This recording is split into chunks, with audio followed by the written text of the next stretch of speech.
"Your daughter is too ugly to marry," they said to the queen, but a human mechanic proposed anyway. Before we dive into this story, drop a quick hi in the comments and tell me where you're watching from. It really helps support the channel.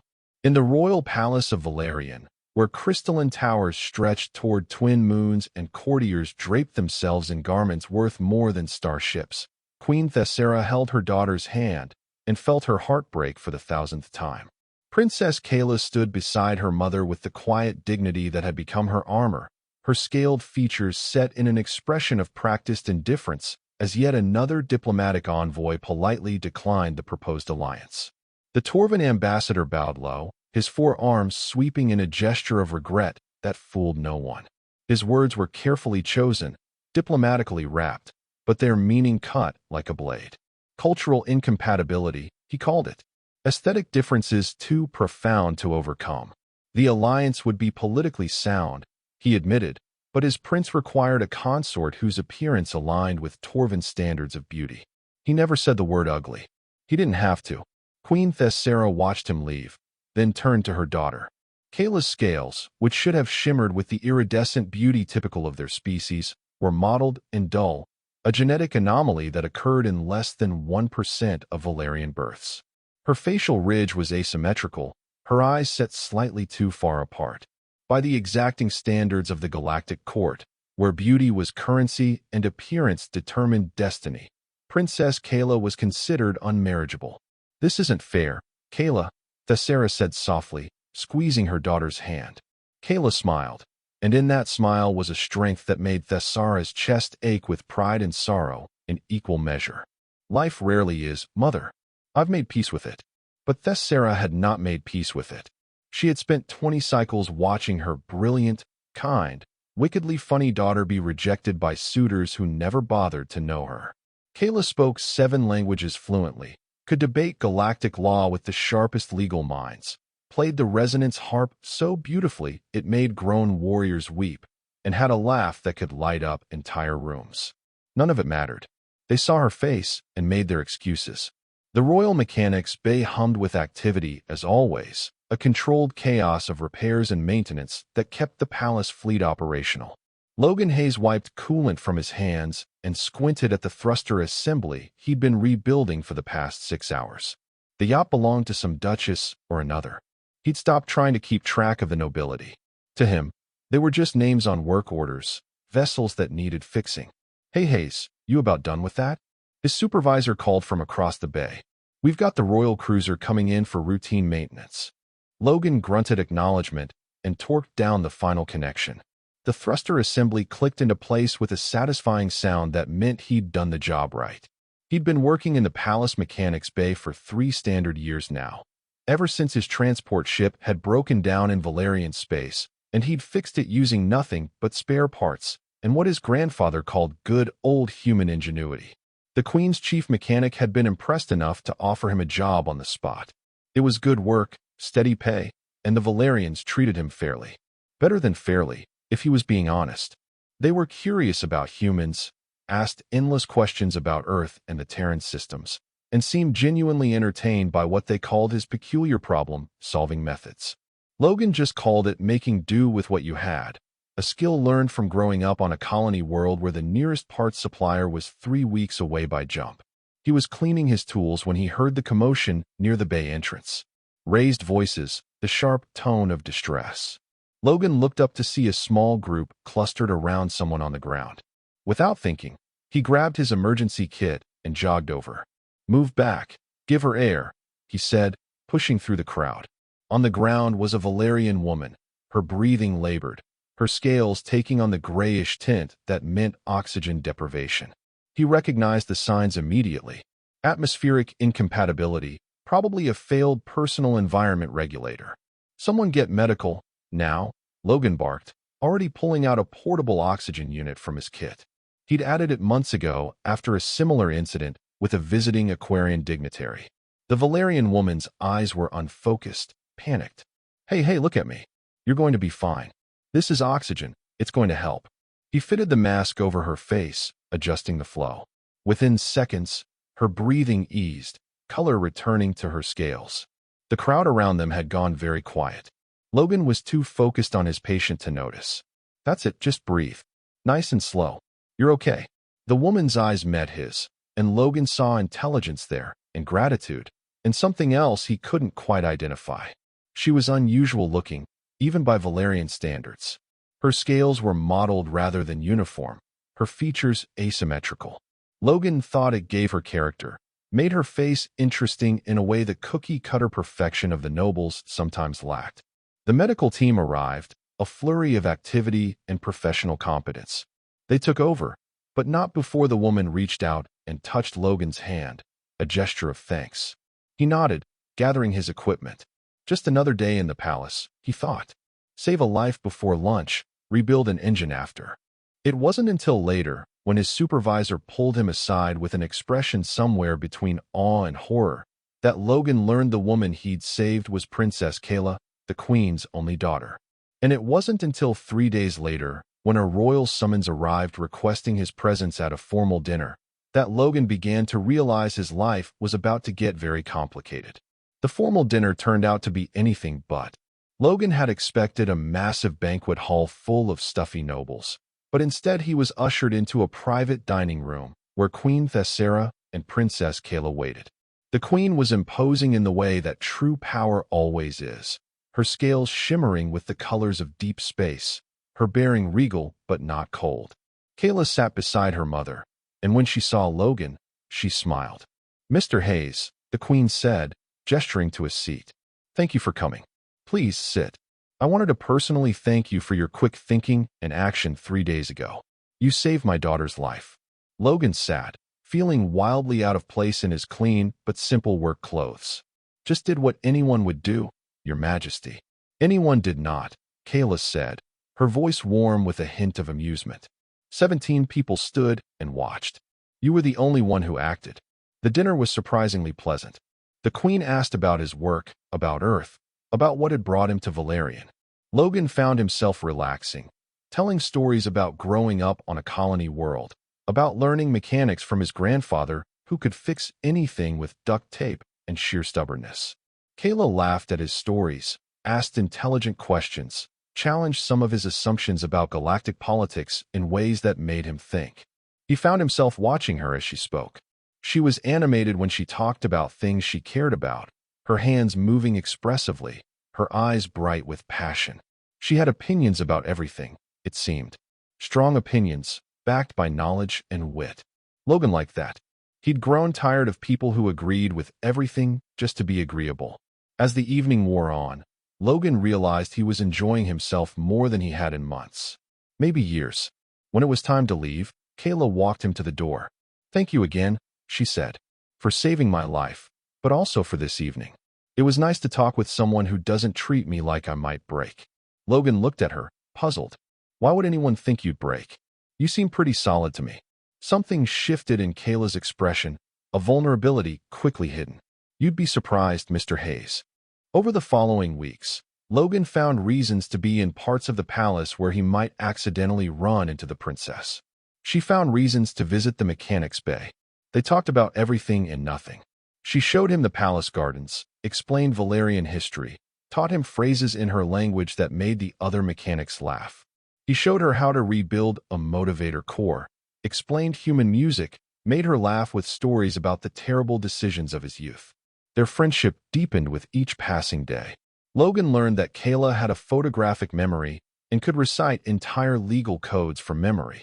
She learned that Logan had designed a new type of plasma flow regulator that could revolutionize ship propulsion, but had never submitted it because he didn't think anyone would listen to a mechanic.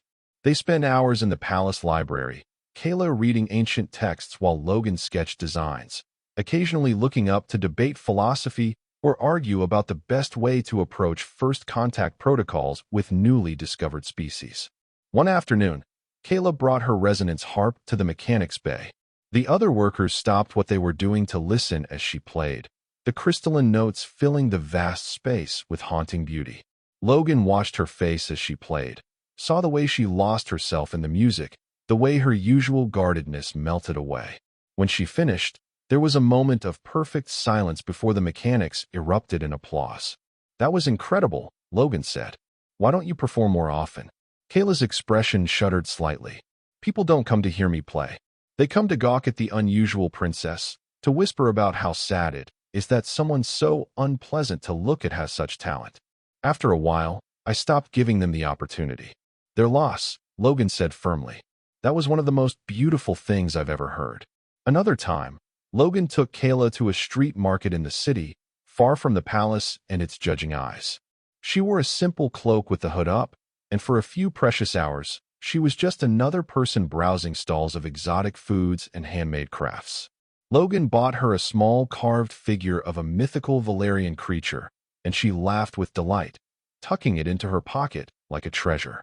I can't remember the last time I just walked around like this, she admitted. Without guards, without protocol, without people staring. We should do it more often then, Logan said. You deserve to have normal experiences. Normal. Kayla tested the word. I'm not sure I'd know normal if it hit me in the face. Well, I'm an expert in normal. Aggressively normal, even. I can teach you. They were sitting at a small cafe, drinking something that tasted vaguely like coffee, but with a sweet, floral aftertaste, when Kayla asked him about Earth. Logan talked about the colony world where he'd grown up, about red dirt and endless skies, about his family's farm and the close-knit community that had raised him. He talked about leaving to see the galaxy, about the loneliness of being far from home, about finding his place in the universe one repair job at a time. Do you miss it, Earth? She asked. Sometimes. But I think I miss the idea of home more than the actual place. Home is people, not locations. At least, that's what my grandfather always said. Kayla smiled. Your grandfather sounds wise. He's a stubborn old coot who thinks duct tape can fix anything, Logan said fondly. But yeah, he's pretty wise when he wants to be. Logan didn't notice the stares at first, the way conversations stopped when they passed. He didn't see the scandalized expressions of courtiers or the speculative looks from palace staff. He just saw Kayla. Smart, funny, kind Kayla who listened when he talked and shared her thoughts without pretense, who challenged him and made him laugh, and slowly became the best part of his days. It was his supervisor who finally pulled him aside. Hayes, you're playing with fire. What are you talking about? The princess. You're spending a lot of time with her. Logan bristled. We're friends. Is that a problem? His supervisor sighed. Look, I like you. You do good work, you keep your head down. But you need to understand something. The princess, she's had a rough time. The whole galaxy knows it. There's not a noble family out there that hasn't rejected her as a potential match. The queen's been trying to arrange a marriage for years. So don't give the girl false hope. You're a mechanic, Hayes. A human mechanic. Whatever you think is happening between you two, it can't go anywhere. The kindest thing you can do is keep your distance. Logan went home that night with his supervisor's words echoing in his head. He pulled up the Galactic net, started reading. What he found made his blood boil. Articles about the unmarriageable princess. Speculation about genetic defects. Cruel commentary about her appearance, her worth, her future. There were posts from rejected suitors, some pitying, some mocking. One Torvan prince had called her the universe's cruelest joke, a princess with a peasant's face. He thought about Kayla, about her quick mind and quicker wit, about the way she lit up when talking about things she loved, about her kindness to everyone around her regardless of their station. He thought about the quiet sadness he sometimes saw in her eyes when she thought no one was looking. The next day, Logan requested a formal audience with Queen Thessera.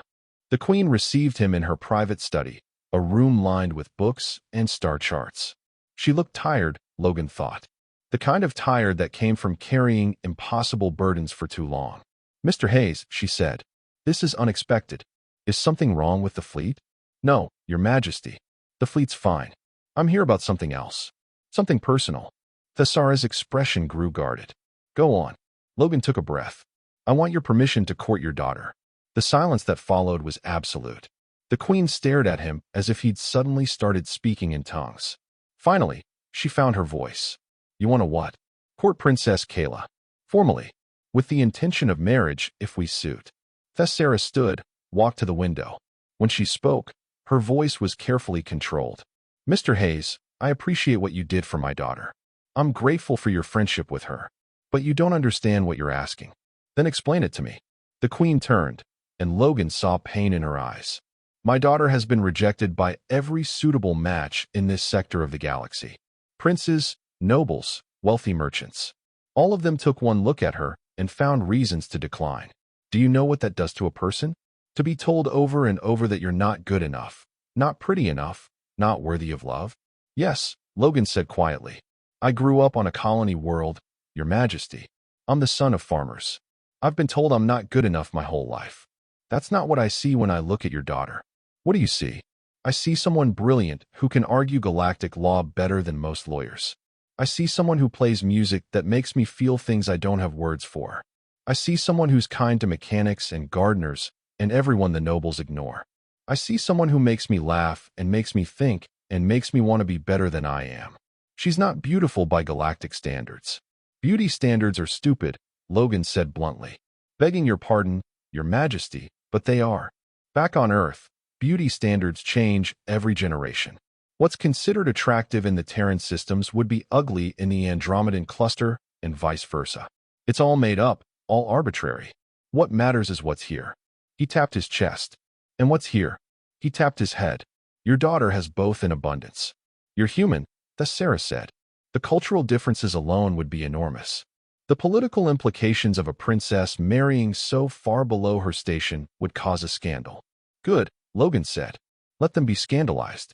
Let every noble who rejected her see that someone valued her enough to weather the scandal. Let them choke on it. Despite herself, Thessera laughed. It was a short, sharp sound of surprise. You're serious? Completely. Why? Thessera asked, and her voice held genuine curiosity. You could find a nice human woman, settle down, avoid all this complication. Why Kayla? Logan thought about how to explain it. Because when I'm with her, I forget to be careful. I forget to be the quiet mechanic who keeps his head down. She makes me want to argue and laugh and take risks. Because she's the first person in years who's made me feel like myself instead of just a role I'm playing. Because when she smiles at something I said, I feel like I won something precious. And if she rejects you, if she doesn't feel the same way, then at least she'll know someone thought she was worth asking. That someone saw her as desirable, as worthy.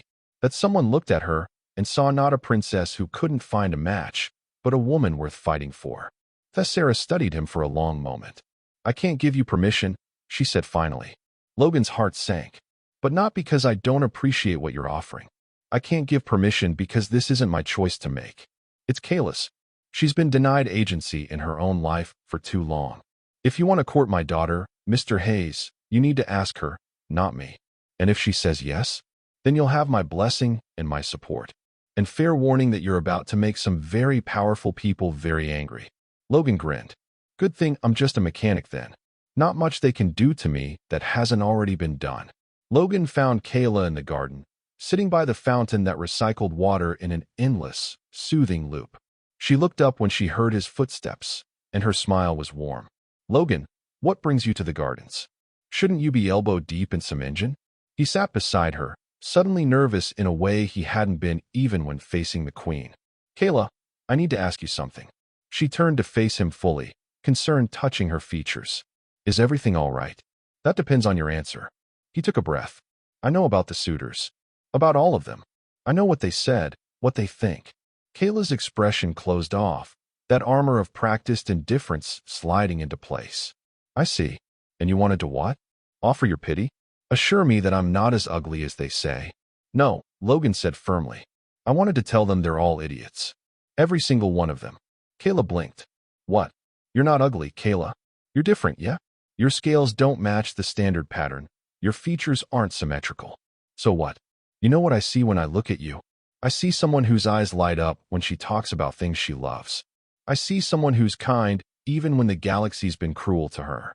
I see someone who makes me laugh and challenges me to think and makes every day more interesting just by being in it. Logan, she said, her voice barely a whisper. What are you saying? I'm saying I want to court you. Formally.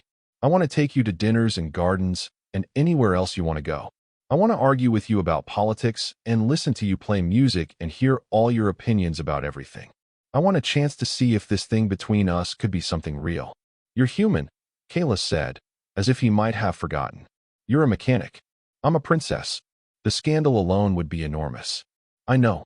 My mother's enemies would use it against her. They'd say she was so desperate to marry me off she allowed a union with someone so inappropriate. Probably. You'd be mocked. Scorned. They'd call you the human fool who took the princess no one wanted. Let them. Kayla stared at him. Why? Why would you subject yourself to that? Because you're worth it, Logan said simply. Because every one of those so-called nobles was so busy looking at your face, they never bothered to see you. Their loss. I'm not interested in being noble or appropriate or politically advantageous. I'm interested in you. Tears were sliding down Kayla's scaled cheeks. No one's ever said anything like that to me. Then everyone you've met has been a fool. Logan, I'm scared. What if we try this and it doesn't work? What if you realize they were right, that I'm not worth the trouble? He took her hands in his. Then we figure it out like adults and part as friends. But Kayla, what if it does work? What if we could have something amazing and we never tried because we were too afraid of what might go wrong? She laughed, a watery sound that was half sob. When did you become wise? I'm not wise. I'm just a mechanic who knows a good thing when he sees it. So what do you say? Will you let me court you? Kayla looked at him, really looked at him, and Logan saw hope dawning in her eyes. Hope and fear and possibility all tangled together. Yes, she said. Yes, I'll let you court me. He grinned. Good. Because I already asked your mother, and she said it was your choice. But if you said yes, I'd have her blessing. So we're officially doing this. You asked my mother? Kayla's voice climbed an octave. Before asking me? Seemed polite. Plus, if she'd said absolutely not, I figured I'd need to know before making a fool of myself. Kayla laughed, really laughed, and pulled him into an embrace. You're impossible. Yeah, but you like me anyway. I really do. The news spread through the palace within hours. By the next day, it had reached the Galactic Court. By the end of the week, it was the scandal of the season. A human mechanic courting a princess. The princess everyone knew was unmarriageable. The commentary ranged from amused to outraged to bewildered. Logan ignored it all. He took Kayla to dinners at restaurants that served food from a dozen worlds. They walked through markets where vendors called out their wares in a cacophony of languages. He taught her to ride a hover bike, and she taught him traditional Valerian dances. They argued about music and politics and the best way to repair a plasma conduit. 3 months into their courtship, the first formal challenge arrived. A Torvan noble, the same whose prince had rejected Kayla years before, demanded an audience with Queen Thessera. He arrived with an entourage, clearly expecting to intimidate. Your Majesty, he said, his tone dripping with false concern, surely you cannot approve of this farce. A human mechanic courting your daughter? It demeans your house, demeans the princess herself.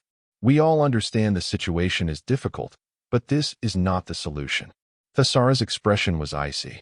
The situation, as you call it, is none of your concern. My daughter is being courted by a worthy man. I see no issue. Worthy? The noble's voice rose. He has no title, no wealth, no political connections. What could he possibly offer a princess? He offers her something none of your kind could, Thessera said coldly. Respect. Love. The courtesy of seeing her as a person rather than a political chess piece to be evaluated and discarded. But your Majesty, the social implications, what the Galactic Court will think of this, it could damage your standing. My standing will survive. As for the Galactic Court, they can think what they like. My daughter's happiness is worth more than their approval. The noble left in a huff, but he wasn't the last. A parade of dignitaries arrived, each with concerns about propriety, about tradition, about the sanctity of noble bloodlines. Thessera turned them all away. In the Mechanics' Bay, Logan faced his own challenges. Nobles who brought their ships in for service made cutting remarks about mechanics who didn't know their place. Logan fixed their ships perfectly and charged them double. 6 months in, at a state dinner that Kayla insisted Logan attend as her guest, a Centaurian duke made the mistake of commenting loudly about the princess's poor taste in companions. Logan heard Kayla's sharp intake of breath, saw her reach for that armor of indifference she wore when wounded. He stood, his chair scraping back. "Excuse me," he said, his voice carrying across the sudden silence. "Duke Renault, was it?" The Duke turned, surprised. "Yes? I'm Logan Hayes. The poor taste in companions you were referring to. I wanted to introduce myself properly." The Duke's face flushed. "I meant no disrespect." "Sure you did," Logan said easily. "But here's the thing. I may be a mechanic, I may not have a title or a noble bloodline, but I know quality when I see it. Princess Kayla is brilliant, kind, talented, and patient enough to deal with people who judge her on the arrangement of her scales rather than the content of her character.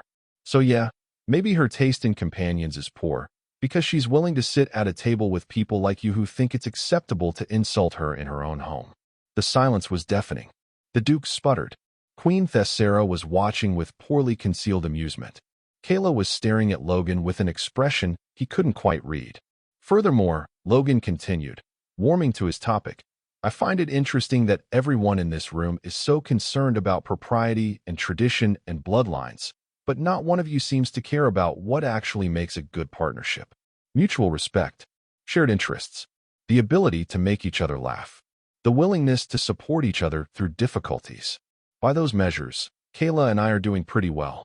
By your measures, well, your measures seem designed to make everyone miserable, so I'm comfortable ignoring them. He sat back down. The dinner resumed, but the atmosphere had shifted. After the meal, a surprising number of guests approached Logan privately. Some to scold him for his rudeness, but others, younger nobles mostly, to thank him for saying what they'd been thinking.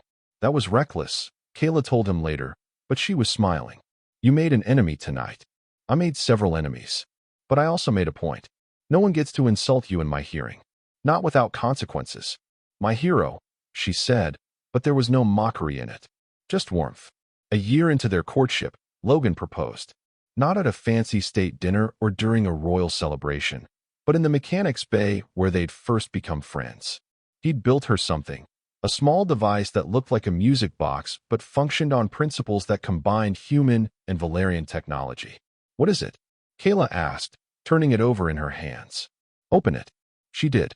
Inside was a holographic display that showed them every moment they'd shared over the past year.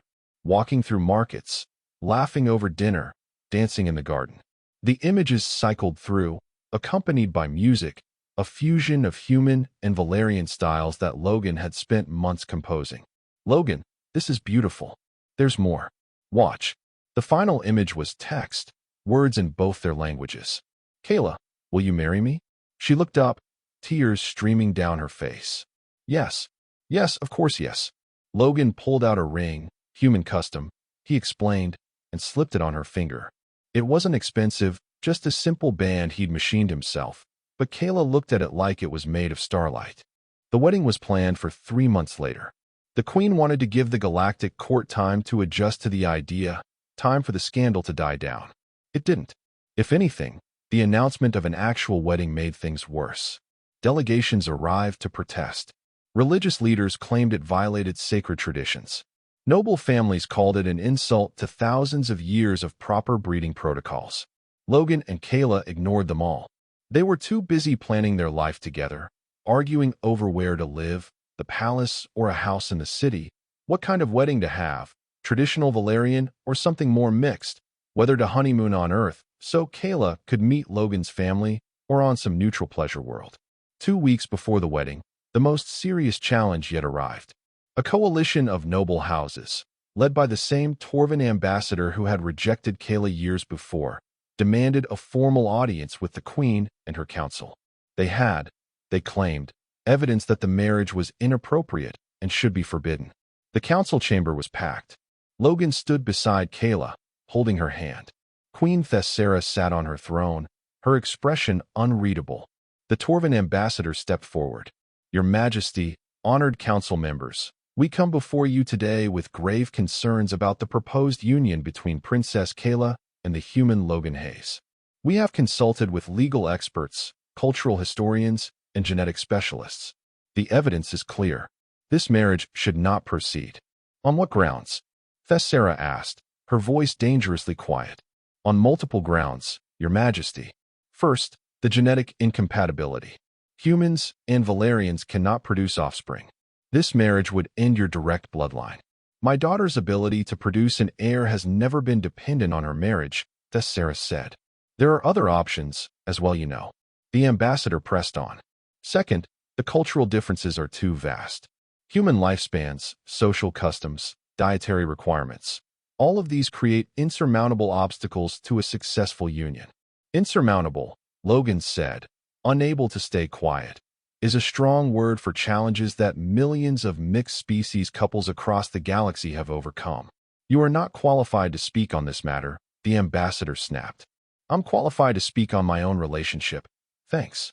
The ambassador turned back to the queen. Finally, and most importantly, there is the matter of station. Princess Kayla is royalty. Logan Hayes is a commoner, and a human commoner at that. No offense intended to his species, but humans are relatively new to galactic society. They lack the sophisticated bloodlines, the genetic refinement, the cultural development of older races. This marriage would dilute the royal line with inferior genetics. The room erupted. Logan felt Kayla's hand tighten on his. He started to step forward, but Thessera held up a hand for silence. Inferior genetics, she repeated, her voice like ice. Tell me, Ambassador, by what measure do you judge genetic superiority?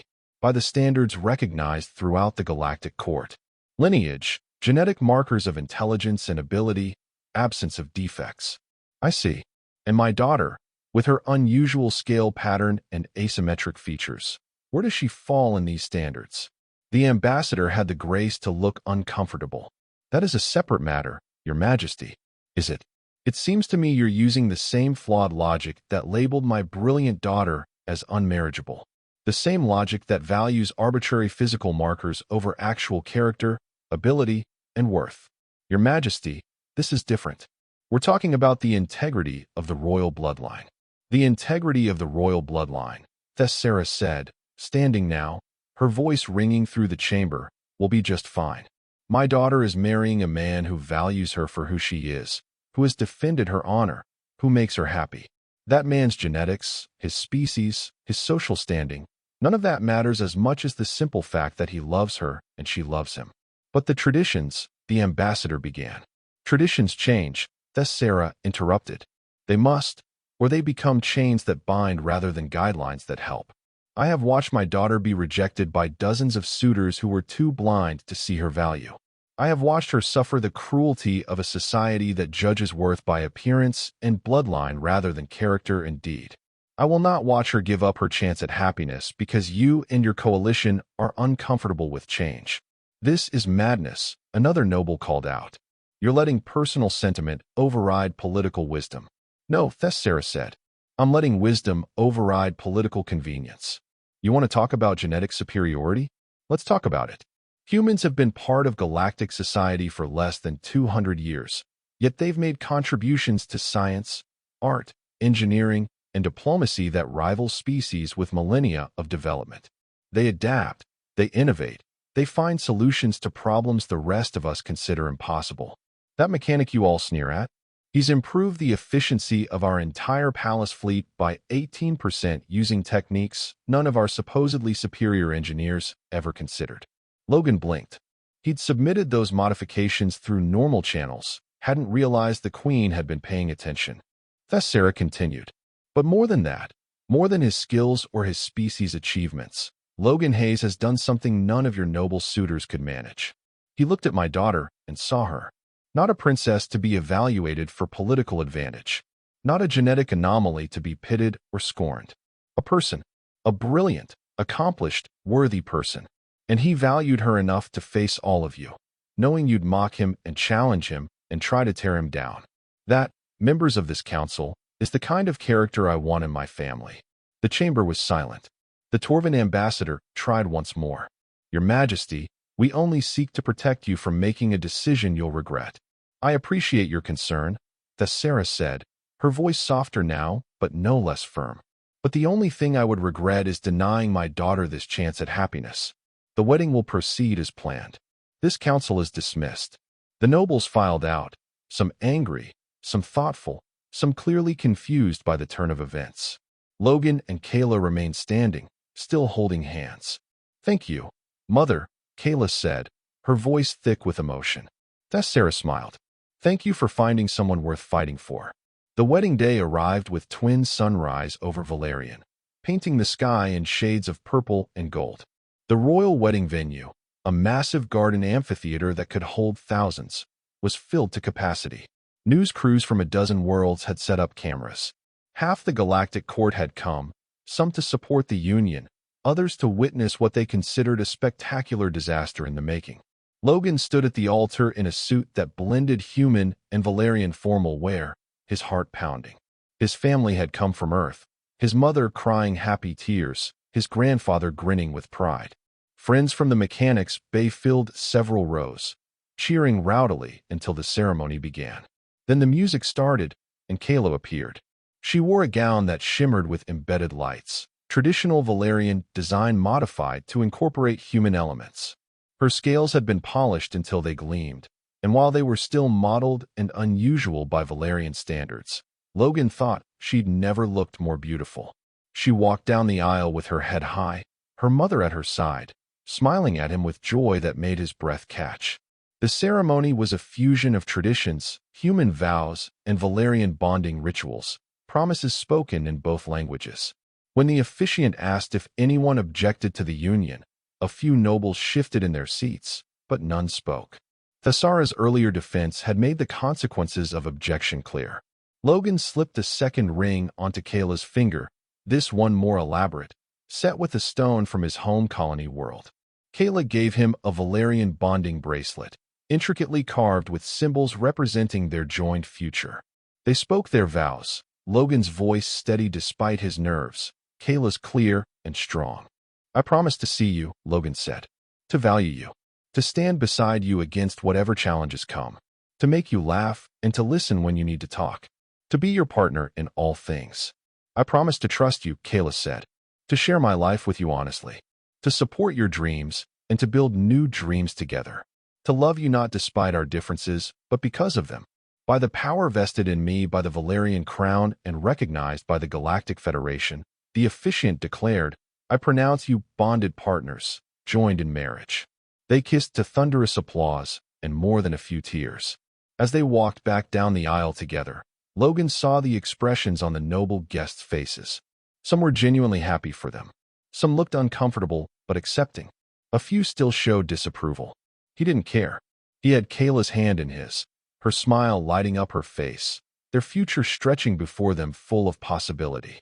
The reception was elaborate, food and drink from 100 worlds, music that blended styles from across the galaxy, dancing that went on for hours. Logan danced with his new wife, with his mother, with Queen Thessara, who whispered, "Thank you for making my daughter so happy." Kayla danced with Logan's grandfather, who made her laugh with stories about Logan's childhood mishaps. Speeches were given. Logan's best friend from the mechanics bay told embarrassing stories about Logan's first days at the palace. Kayla's childhood tutor spoke about the brilliant student who had become a remarkable woman. Queen Thessara raised a toast to new beginnings and the courage to challenge old assumptions. As the night wore on and the guests began to depart, Logan and Kayla slipped away to a quiet balcony overlooking the city. Lights twinkled in the distance, ships moving through the sky, life continuing in all its chaotic beauty. "We did it," Kayla said, leaning against him. "We actually did it.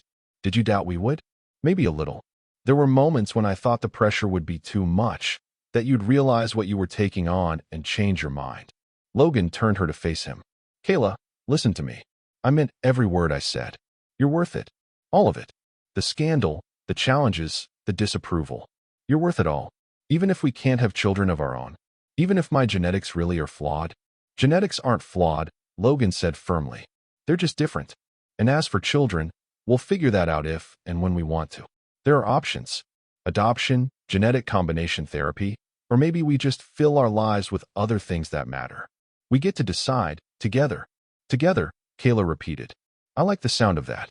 Over the following months, Logan and Kayla settled into married life. They chose to live in a house in the city rather than the palace, wanting some independence while still being close enough for Kayla to fulfill her royal duties. The house was modest by royal standards but felt like a palace to Logan, with its garden courtyard and walls made of the same crystalline material as the royal towers. Their first weeks together were an adventure in cultural compromise. Logan had to learn Valerian sleeping schedules, which ran on a 28-hour cycle rather than Earth's 24.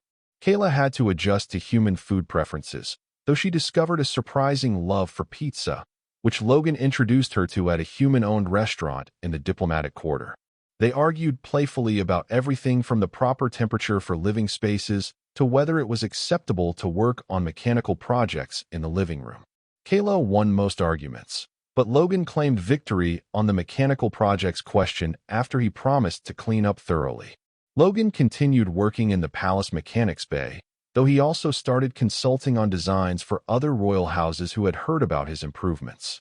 Word spread quickly through diplomatic channels that the human who had married Princess Kayla was also the genius behind the palace fleet's improved efficiency.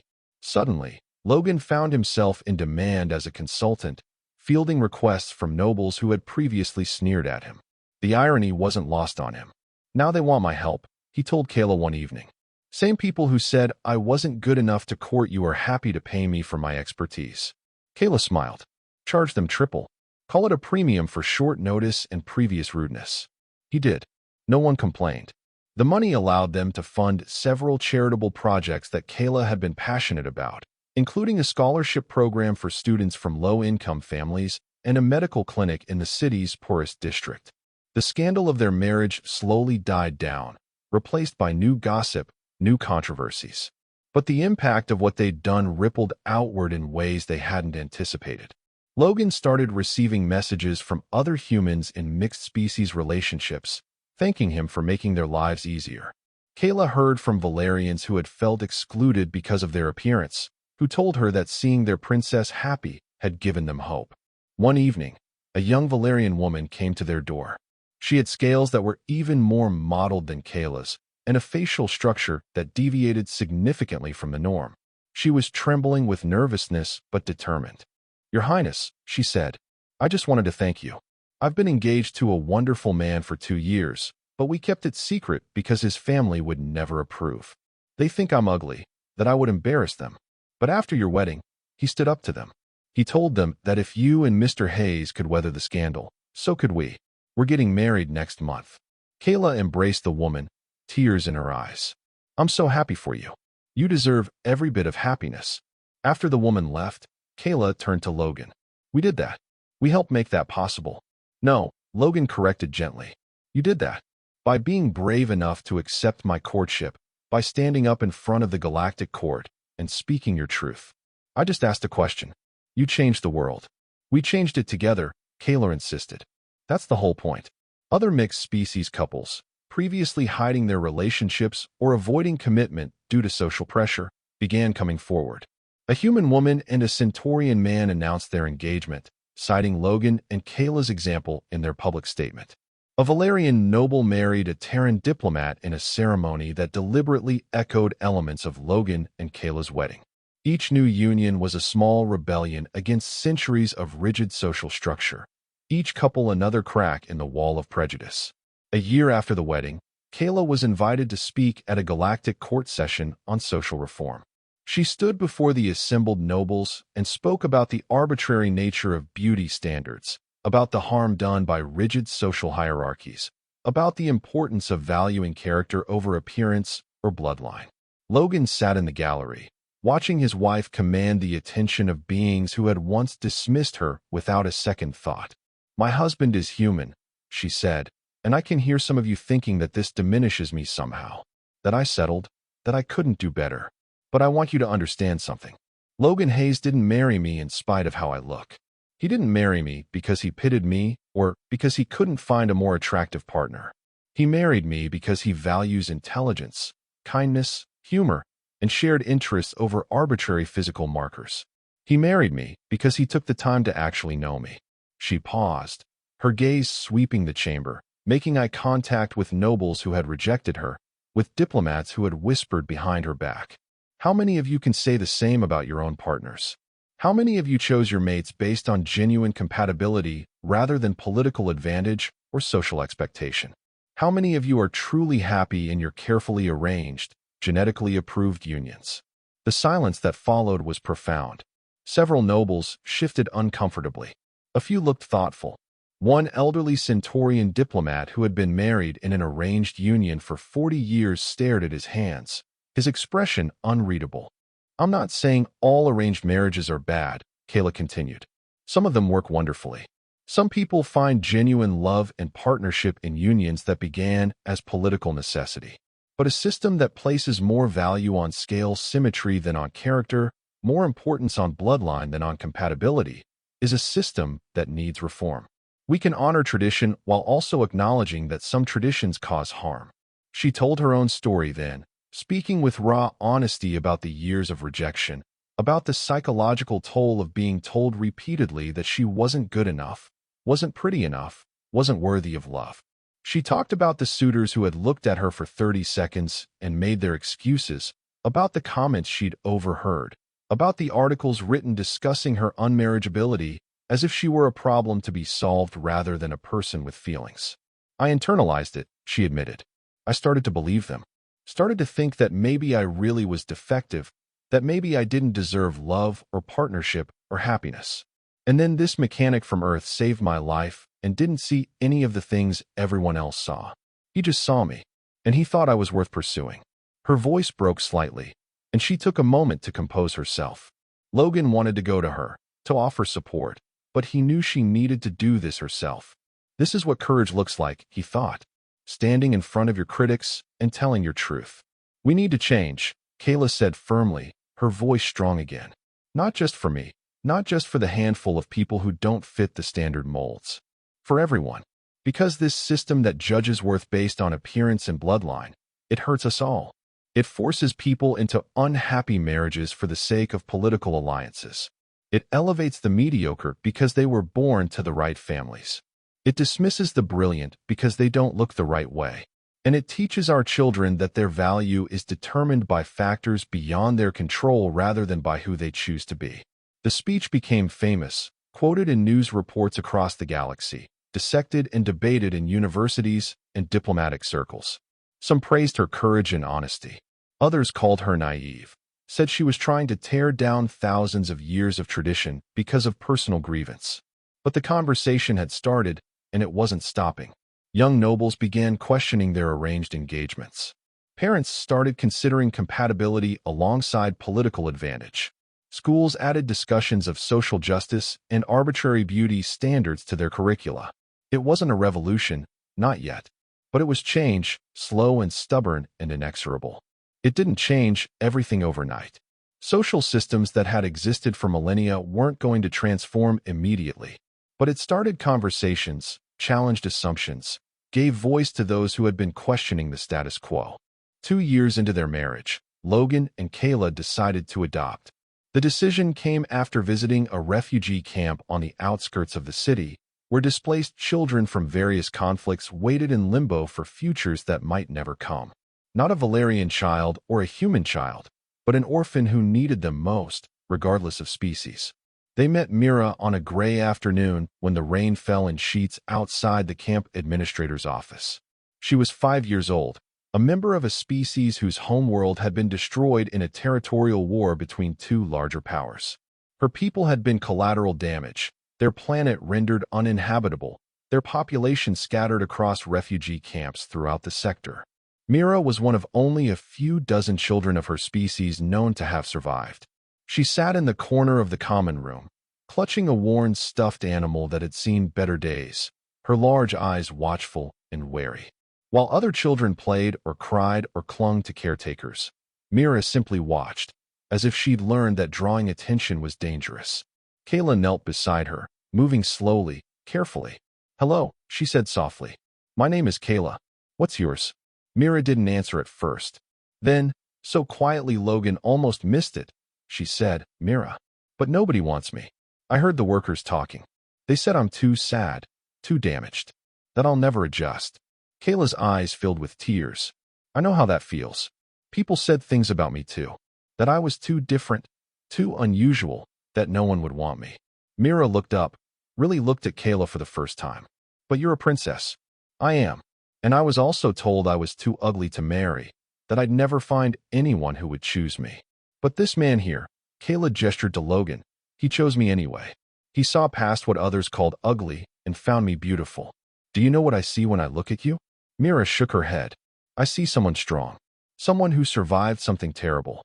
Someone who's scared but still brave enough to keep going." I see someone who deserves a family who will love her exactly as she is. Logan knelt beside Kayla. We'd like to be that family, if you'll have us. You don't have to decide right now. We can visit, get to know each other. But Mira, I want you to know something. You're not to anything. You're exactly right, just as you are. Mira looked between them, disbelief and hope warring on her small face. You really want me? Even though I'm not Valerian or human. Even though I have bad dreams, and sometimes I can't stop crying? Especially then, Kayla said firmly. Family isn't about being the same species or being perfect. It's about loving each other through the hard times and celebrating the good ones. The adoption process took 3 months of paperwork, interviews, and legal proceedings. Some officials questioned whether a cross-species adoption was appropriate, whether Mira wouldn't be better served by being placed with a family of her own kind, if any could be found. Logan and Kayla fought every objection, hired the best lawyers, made it clear that Mira was their daughter in every way that mattered. When the final approval came through, they brought Mira home to a room they'd spent weeks preparing. It had walls painted with stars from her lost homeworld, researched painstakingly from surviving astronomical records. It had books in her native language, toys that reflected her culture, and a small garden plot in the courtyard where she could grow the flowers that had once bloomed on her planet. Mira stood in the doorway, looking at it all with wide eyes. This is for me, she whispered. All yours, Logan confirmed. Your room, your home, your family. That night, Mira had the first of many nightmares, screaming herself awake with memories of the attack that had destroyed her world. Kayla held her while she cried, rocking her gently, singing a Valerian lullaby. Logan sat beside them, his hand on Mira's back, a steady presence. We're here, Kayla whispered. You're safe. We're not going anywhere. Watching Kayla with Mira, Logan fell in love with his wife all over again. She was patient when Mira had nightmares, sitting up through long nights without complaint. She was creative in finding ways to make the child smile, learning games from Mira's culture, incorporating her traditions into their family life. She was fierce in protecting her from anyone who suggested that adopting outside their species was inappropriate, shutting down criticism with a look that could freeze stars. Mira thrived. Within months, the scared little girl became a curious, talkative child who followed Logan around the workshop asking endless questions about how things worked and why. She climbed into Kayla's lap during story time, her small arms wrapped around her mama's neck, trusting in a way she hadn't trusted anyone since losing her birth family. She started calling them Mama and Papa, words that made both Logan and Kayla's eyes water with joy every single time. 3 years in, Logan was offered a position as chief engineer for the Royal Fleet. It came with the title, minor nobility by marriage having its privileges, which Logan found hilariously ironic. The mechanics bay threw him a party, teasing him about becoming one of the fancy people he used to mock. I'm still the same person, Logan insisted, just with more responsibility and slightly nicer clothes. You're wearing a ceremonial sash, his former supervisor pointed out. You've definitely changed. The sash is Kayla's fault. She says I need to look the part. The party lasted well into the night, friends and colleagues celebrating his success. But the moment Logan treasured most came later, when he got home to find Kayla and Mira asleep on the couch, a storybook open across Kayla's lap. He covered them with a blanket, kissed them both gently, and sat watching them sleep, overwhelmed by gratitude for the life they'd built. 5 years into their marriage, Queen Thessera announced her intention to step down from the throne. She was tired, she said, ready to retire and let the younger generation lead. In a move that surprised many, she named Kayla as her heir. The galactic court erupted once again. A queen with asymmetric scales and a human consort? It was unprecedented, scandalous, inappropriate. Delegations arrived to protest. The same old arguments were trotted out about genetic purity and traditional standards. Kayla stood before the court, Logan at her side, and addressed their concerns with the same directness her mother had shown. I understand your hesitation, she said. I don't fit your image of what a queen should look like. I married outside not just my species, but my social class. I've adopted a child of yet another species. By your traditional standards, I'm completely inappropriate for the throne. She paused, her gaze sweeping the assembly. But here's what I offer you. A queen who understands what it means to be judged unfairly, who knows the pain of being dismissed for things beyond her control, who has learned through hard experience the importance of looking beyond surface appearances to see true worth. A queen who will govern not based on arbitrary hierarchies, but on merit, compassion, and justice. Furthermore, she continued, "You're worried about my human consort being inappropriate? Logan Hayes has served this palace and this planet with distinction for 8 years. He's improved our technology, defended my honor, helped raise a child who had lost everything, and shown more true nobility in his actions than many who were born to the title. If anything, having him at my side makes me a better ruler." The debate raged for weeks. In the end, it was the people who decided. Not the nobles with their concerns about propriety, but the ordinary citizens of Valerian who had watched Kayla and Logan's relationship unfold, who had seen them adopt Mira, who had heard Kayla's speeches about social reform and fairness. Petitions poured in supporting Kayla's ascension to the throne. Street demonstrations organized by citizens carrying signs that read "We want Queen Kayla" and "Love matters more than bloodlines" filled the capital. The pressure from the populace was impossible to ignore. 6 months later, Kayla was crowned Queen of Valerian in a ceremony that blended tradition with reform. Logan stood beside her, not as prince consort, he'd refused that title, but as her partner and chief advisor. Mira, now 8 years old, watched with wide eyes as her mama became queen. The first thing Queen Kayla did was reform the marriage laws, making it illegal to discriminate based on species, appearance, or social class. The second was to establish a merit-based system for royal appointments, replacing hereditary positions with selections based on ability. The third was to fund programs supporting orphans and refugees, ensuring no child would grow up without opportunities because of their background. There was resistance, of course. Some noble families were outraged by the changes.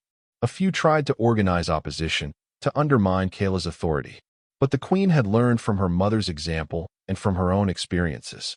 She was firm where she needed to be, compassionate where she could be, and always willing to listen to genuine concerns while rejecting bad faith arguments.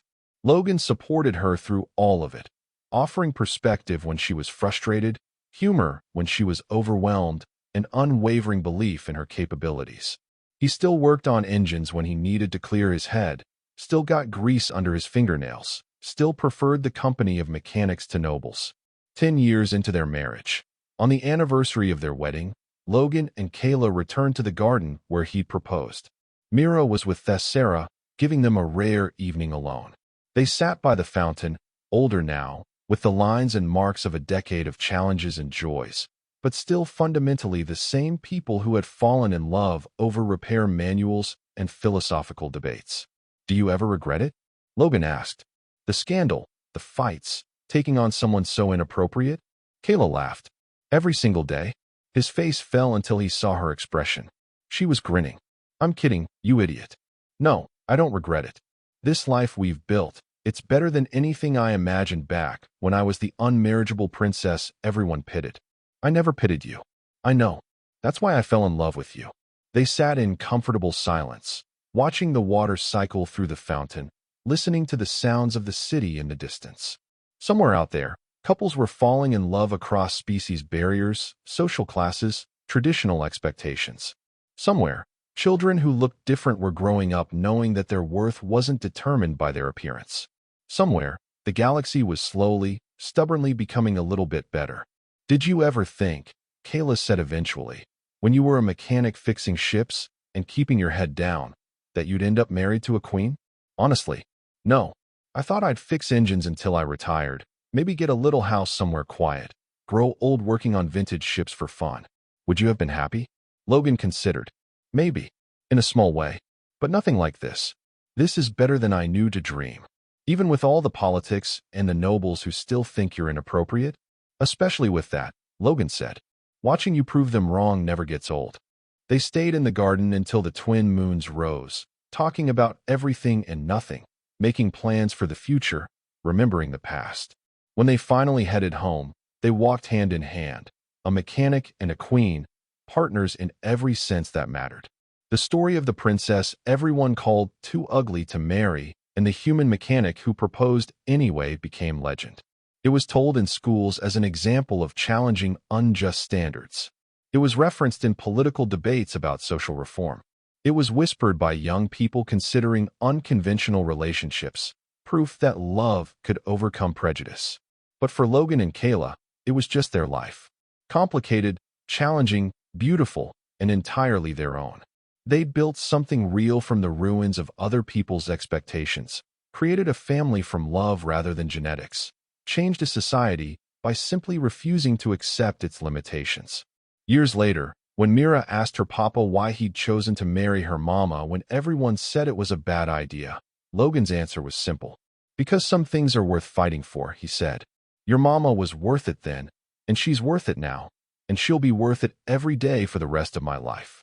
And if people think you made a mistake? Mira pressed. Logan smiled. Then they don't understand what actually matters. Your mama is brilliant, kind, strong, and funny. She's an amazing queen, a wonderful mother, and my best friend. If people can't see that because they're too busy looking at the arrangement of her scales, that's their problem, not mine. Mira thought about this. So you're saying I should judge people by who they are, not what they look like or where they come from. Exactly. Even if everyone else thinks differently? Especially then. Someone has to have the courage to do the right thing, even when it's hard. Might as well be you. Mira grinned, an expression that reminded Logan of Kayla. Okay, Papa. I can do that. And she did. Raised by a mechanic turned advisor and a queen who'd overcome prejudice, Mira grew up believing that worth was determined by character, that love mattered more than status, and that courage sometimes meant standing alone against the crowd. 20 years after Logan first proposed in a mechanic's bay, after a lifetime of proving the doubters wrong, he and Kayla sat together watching the sunset. Their hair was graying now, Logan's beard shot through with silver, Kayla's scales having dimmed slightly with age. Mira was grown, working as a diplomat, carrying their lessons into the wider galaxy. Was it worth it? Kayla asked, echoing their conversation from years before. All the fights, all the challenges? Logan didn't hesitate. Every second. Even the Duke, who still sends passive-aggressive letters about our inappropriate union? Especially him. His letters are hilarious. Kayla laughed, the sound as bright and joyful as it had been 2 decades before. I love you, Logan Hayes. I love you too, Kayla Hayes. And I'd propose to you all over again, scandal and all. The galaxy had changed in the years since a human mechanic had looked at a princess everyone else rejected and seen someone worth fighting for. Not completely, not everywhere, but enough. Enough that mixed-species marriages were common now. Enough that social mobility based on merit rather than birth was spreading. Enough that beauty standards were being questioned, challenged, slowly reformed. It wasn't perfect. Change never was. But it was better. And that was worth everything. And that was the end of the story. If you listened all the way to here, don't forget to leave feedback about what you thought of the story in the comments, whether positive or negative. Your feedback helps us improve. Also leave your like and subscribe to the channel for more stories like this one. And I'll leave here on the screen another video that I'm sure you'll like. Big hug, and see you in the next story.